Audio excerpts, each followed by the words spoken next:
This is how you can stop WhatsApp photos or videos going into gallery, or how to stop WhatsApp auto download. So let's do it. Ladies and gentlemen, welcome to the video. This is my phone, and if I go to my gallery, I don't know, I'm group member in a bunch of WhatsApp group, but every time, even I don't open them, they all gets into my gallery.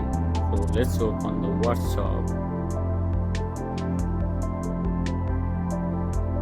and here you will see I'm group member of bunch of group and community on WhatsApp. So to stop, all we have to do is tap on this three dot in the top right corner, go to setting, and go to storage and data.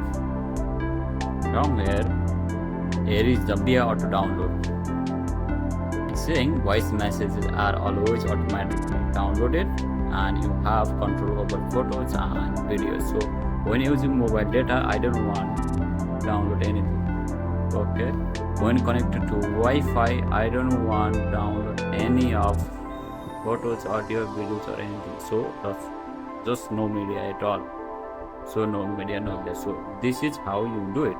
And if you want to delete everything that's at once, that WhatsApp downloaded automatically into your gallery, all you have to do is go to here and go to here and select all and delete all.